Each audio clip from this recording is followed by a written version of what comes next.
இந்த பொட்டுக்கடலை அல்வா செய்கிறதுக்கு 3 இன்க்ரீடியன்ட் இருந்தால் போதும்.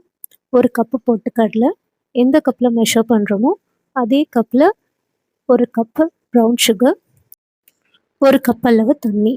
இப்போ ஒரு பேனில் 1 கப்பு உடச்சக்கல்லையை ஆட் பண்ணி அதை நல்லா ட்ரை ரோஸ்ட் பண்ணி இந்த அளவுக்கு கோல்டன் ப்ரௌன் கலரில் ஃப்ரை ஆனதுக்கப்புறம் அதை எடுத்து மிக்ஸி ஜாருக்கு மாற்றி இது கூடவே ஏலக்காவோட விதைகளை மட்டும் ஒரு 4லேருந்து 5 ஏலக்காவோட விதைகளை மட்டும் எடுத்து அதையும் இது கூட சேர்த்து நல்லா ஃபைன் பவுடராக அரைச்சி எடுத்துட்டு இதை ஒரு பேனில் 6லேருந்து 8 ஸ்பூன் நெய் சேர்த்து அதில் நம்ம பொடி பண்ணி வச்சுருக்க இந்த பொட்டுக்கடலை மாவையும் எடுத்து இதோடு சேர்த்து கொஞ்சம் கூட லம்ப்ஸ் இல்லாமல் கைவிடாமல் கலக்கிக்கிட்டே இருக்கணும். இப்போது இந்த அளவுக்கு கட்டிகள் இல்லாமல் கலக்கி விட்டதுக்கப்புறமா 1 கப் அளவு ப்ரௌன் சுகர் இல்லை வெல்லம், கருப்பட்டி எது வேணாலும் ஆட் பண்ணிக்கலாம்.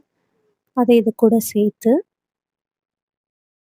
அதையும் நல்லா மிக்ஸ் பண்ணி விட்டுட்டு இது கூடவே 1 கப் அளவு தண்ணியையும் நம்ம ஆட் பண்ணிடலாம். தண்ணி ஆட் பண்ணதுக்கப்புறமா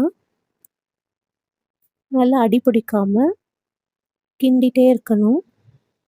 இப்போ இந்த அளவுக்கு தண்ணியெலாம் வற்றி கட்டியான பதத்துக்கு வந்ததுக்கப்புறமா நம்ம சர்விங் பவுலுக்கு மாற்றிடலாம். இது கூடவே நம்ம தேவையான நட்ஸ் எல்லாத்தையும் எடுத்து மேலே தூவிட்டு அதுக்கப்புறம் நம்ம சர்வ் பண்ண ஆரம்பிச்சிடலாம். இந்த மாதிரி ஹெல்த்தியான அல்வா செய்கிறதுக்கு ஜஸ்ட் 3 to 5 minutes தான் ஆகும். ட்ரை பண்ணி பாருங்கள்.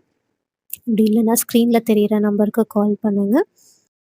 Breakfast, lunch, snacks and dinner இது எல்லாமே 2 hours முன்னாடியே நீங்கள் ப்ரீ ஆர்டர் பண்ணிட்டீங்கன்னா 1 hour for preparation, 1 hour for delivery.